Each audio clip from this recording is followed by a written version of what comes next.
Yo, what's good, YouTube, man? The well-seasoned man up in this building, you feel me? Really trying to make it on this YouTube show, guys. Y'all can see, y'all boys don't even know who the freak I am. But we gonna change that, you feel me? So listen, man. The well-seasoned man, I'm trying to, make up on this YouTube junk, man. I feel like the key to wealth is to have multiple streams of income, you know what I'm saying? With a good mind and multiple streams of income, you could be as it's endless, you feel me? Like, you can make as much money as you want. So I'm currently working on that, you know what I'm saying? But hey, let's get into the topic of this video, man. Topic of the video is my thoughts on motivation. So, we all know what motivation is. You feel motivated to do different things. You feel motivated to work, to do anything that you want to put your mind to. It really just depends on you feel me? But one thing that I kind of I don't like about motivation, or one thing that I'm aware of, I should say aware of, because I do like motivation, but one thing I'm aware of that I really realize that people aren't aware of is that motivation is intertwined with your emotion. If you get what I'm saying, let me further explain that. What I mean is motivation. If you feel a motivation is a feeling. If you feel like doing it, you're gonna feel motivated to do it. But as soon as that emotion is like depressed, or you're mad, you're sad, you're not motivated to do it anymore. You see what I'm saying? If you get it, that's why, you know what I'm saying, you got to use motivation as a tool. Because if you don't use it as a tool, just as much as it can bring you up, it can also bring you down. Because you can have all this time invested in this stuff. As soon as you lose motivation, you're freaking done. You get what I'm saying? But yeah, so what I do, I use it as a tool. I feel motivated to do something. I only use it when I feel good. And with the times I don't feel good, you may be asking, what should I do when I don't feel motivated? It's okay, because the well-seasoned man is here to save the day, man. Listen, what you got to do is two things. It's like you dual-wielding a sword. The first sword, discipline. Got to have discipline. Second sword, realizing the importance of whatever you're trying to do. With those two things, you can do literally anything and keep doing it. Let me further, let me get in depth with this. Discipline is how you can keep doing stuff no matter how you feel, no matter what state you in. You have enough discipline in your mind to know, I need to get this stuff done. You feel me? So that's pretty much discipline. And it's good. Discipline is very good, because it makes you stay consistent, make you keep grinding. Hey, shoot, I got discipline to doing this YouTube stuff. Most people, you know what I'm saying, they just, give up and stuff like that. But, I got a different mindset. I know my goal, and I'm going to do anything to get to it. Of course, I ain't going to bring nobody down, because it's not what a king do. Like, one of the books that I'm reading right now is 48 Laws of Power. I don't know which law it is, but one of them is act like a king to be treated like one. So, like, one of the sayings that I hear, that I hear from wise people is, it's not what they call you, is what you answer to. But that's a topic for another video. But really, yeah, let's get back on topic with discipline. It's to make you stay consistent and do it no matter how you feel. You have that discipline to keep motivated, not motivated, keep it going, stay consistent with it, do what you got to do. The importance, one thing discipline lacks is that discipline lacks, how do I word this? Discipline lacks experiencing new things. The only thing discipline is good at is staying consistent at something you're already doing, so you won't fail doing it, right? But the thing about discipline is you can't do new things, and you can't grow with discipline alone. Discipline only sharpens your sword. It doesn't make a new one for you. You feel me? The way you make new swords is focusing on the importance of things. You got to push your comfort zone. If you think about doing something and you get that little feeling in your chest, like you feel kind of nervous, you feel a little hesitant on it, do it. You got to just act on it. As a man, you have to do that, and it pushes your comfort zone. Of course, don't be a freaking, don't be an idiot with it. Of course, anyone is gonna be hesitant, freaking chopping off their finger or something like that's just crazy. Like, no, I'm talking about if you wanted to, like, you feel nervous when you talk to a girl, or you feel nervous when you got to do a presentation, talk to people, different stuff like that. If you feel any type of nervousness with that, you got to push yourself, because the more you do something, the more you get comfortable with it. It's just in your nature. It's in our body as humans that we adapt to things that we keep doing. You feel me? Are you nervous to take a dump in the bathroom? Are you nervous to brush your teeth? Are you nervous to talk to your mom? No, because you keep doing these things. You make it like you made it secondhand nature. So this is nothing to you. You feel me? So that's like the key to like growing, is pushing your comfort zone. So once you grow, once you find new things, when you find out the importance of the new things and how it affects you, how it grows you and different things like that, on top of using discipline to sharpen that trait, you'll be a master, bro. Nothing can stop you on top of that. You got the discipline to keep going and stay consistent, and the importance to expand your horizon. Bro, you're him. You're really him. Like, you're really that guy. You're really one of them. You feel me? But yeah, so, with those two things, you really can't. And then on top of that, if you know how to use motivation as an advantage and not a disadvantage, bro, tell me something you can't do. Ning? Tell me something you can't do, Ning. Like, it's really simple to this stuff. Like, you just really got to keep your head going. You know what I'm saying? You got to keep it going for real. You got to keep it pushing, If you trying to find, if you needed help with like how to stay motivated, let's do motivation. I'm gonna go in depth with the three things, but let's do motivation first, since that's the first thing I talked about. But if you want to know how to stay motivated, I don't know the proper word for it, but I just using motivated. Cause that's the closest thing to it. But like, stay consistent and stuff like that. How to not give up, persevere. There you go, perseverance and determination. How to stay like that? Focus on the end goal.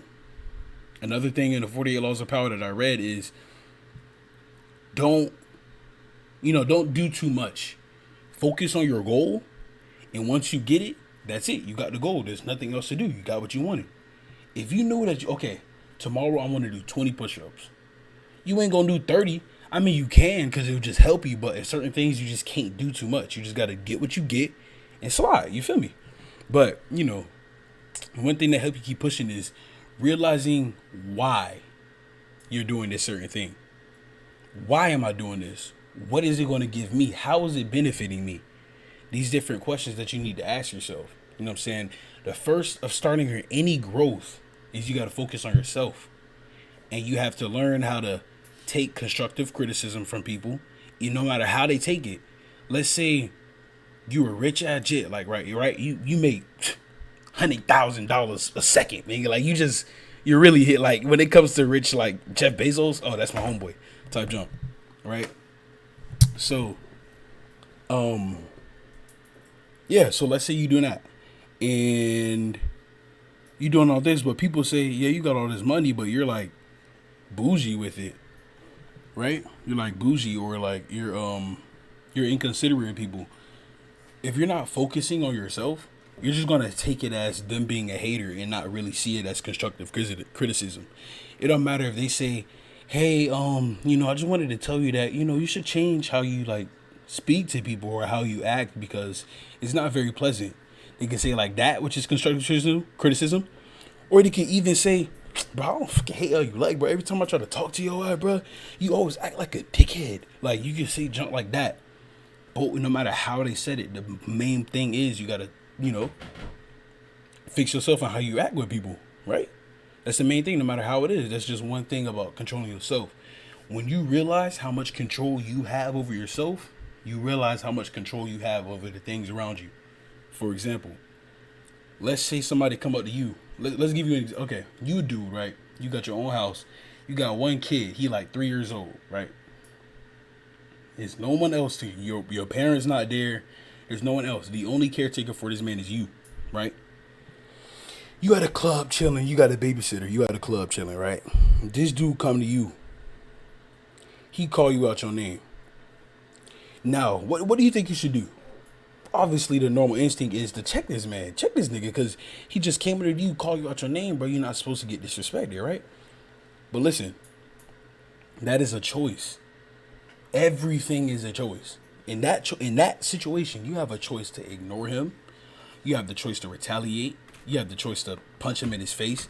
You have the choice to don't even give him the energy. You have so many choices to do, and they all have good and bad consequences. It all just depends on what you want to do. Some are worse and some are better off than others. It just depends on what you got to do. But that's just an example of like what you got choice. Like you could turn the other cheek if you want to. You could befriend him if you wanted to. You can, bro, there's so much stuff you can look at him and say, hey, the dog turned yellow. What? Bro, you can do anything. You can go ahead and be like, I'm tweaking off the fentanyl. Bro, literally anything. That's how much choice you have in life. But back to what I was getting onto is when you know you have that control and choice, it shows you how much control you have over yourself, your anxiety, anything, because it's all a choice. In reality, you're choosing to be nervous. You're choosing to do this. You're choosing to do that. It's all a choice. And once you realize that, you can choose to either stay where you at, decrease from where you at, or grow from where you at. And depending on your choice, you can make yourself worse, better, or stay the same. It's a choice to stay the same as well. Everything's a choice. So once you learn to do that and grow yourself, that will end up keeping you motivated to do stuff. Reason being is because you see your end goal. You're choosing to do that end goal. So you're going to stay motivated for doing that, right? Okay, let's get to discipline, because they all kind of help each other, and they all like, it's a team. It's a team thing. Now, you can't do one without the other. If you do, you're going to end up, selling yourself if you do it the wrong way, right? Right. So let's do discipline. Discipline, the way you help discipline, the way you improve your discipline is as a choice. Say no. Say yes. It all depends on the situation. Like, for example, peer pressure with drugs. Somebody come to you, hey, bro, you trying to smoke this joint? You're not supposed to do the drugs? Discipline. Say no. Bro, you weak. Bro, you soft. Bro, you can't smoke a little weed, bro. It ain't gonna do nothing to you. It's a choice. It don't matter what they say. It's discipline. At the end of the day, the same way that you can say yes is the same way you can say no. It's all on you. You can't blame that on no one else. You held accountable for your own actions. You can't, I did this because he. Ain't no because he, is because I. And because I did it. You have to own that. It's you. And you have to also come to realization is no one's perfect. You're going to mess up now. You're going to mess up in the future. And I can 100% guarantee you've messed up in the past. We're human. It happens. But here's the thing. Here's the difference between two people. You can mess up and regret it, right? But the thing about regret is, I know how people say no regrets, but that's not true. You're going to have regrets. But the thing is, it depends on you and your choice of what you want to do.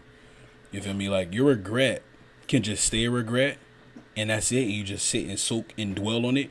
Or it could be a lesson learned, and you learn from it and grow as a person. Once again, it's a choice. You feel me? It's all a choice on what you want to do with your life. If you want a certain thing, you dang sure you're going to get it. If you want some ice cream from the ice cream truck and you see him passing by your house, what you going to do? Run out that door and go run to the ice cream truck. You feel me? It's all a choice. So that's how you stay disciplined with stuff when you realize you have control over yourself. The way to improve on discipline is focusing on yourself. Yes, I'm going to do this. No, I'm not going to do that. Yes, I'm going to do this. Yes, I'm going to do that. I'm doing it for this long. I'm going to do this to this extent. It's all on you. Right? Okay. Also, the last one. Importance. Focusing on the importance of things. Why should I do this? How is it benefiting me? Is it hurting anyone? Ask yourself questions, bro. One thing I don't like when people say is when you say you're talking to yourself. Even though it is really in a way, but like you're just thinking out loud. Like, And I hate when people say overthink.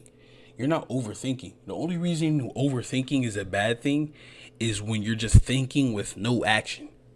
You can do as much thinking as you want. As soon as you act on it, it's okay. There's a difference between overthinking in the good and overthinking in the bad. Most people, when they say overthinking, they insinuate it with the bad, when it really could be a good thing. It all depends on your choice. Do y'all get what I'm saying, cabinet? Like, bro, I'm really putting the freaking advice on y'all boys, bro. Also, let me know in the comments if y'all like different ideas or different questions y'all got, bro. I got y'all, bro. You know what I'm saying? I don't know everything. You know what I'm saying? But one of the goals in my mind is to learn as much as I can as fast as possible. You know what I'm saying? And I like, you know what I'm saying? I like helping people. Like, another video I'm going to work on is finding your purpose in life. Stuff like that. You know, and different like advice stuff. So if y'all got any questions and stuff like that, go ahead and chop it up in the chat. But yeah, so importance is, you know, just ask your questions like, why am I doing this, bro? Is this really what I should be doing? Is getting the journey to getting what I want from this, is it really worth it? Like, is it worth me running 50 marathons for 25 cents? Heck nah, right? Is the end goal really worth it? You got to ask yourself these questions. And after you do, you can go from there. It's all up on you. It's a choice. You have every choice in your life. You can't control.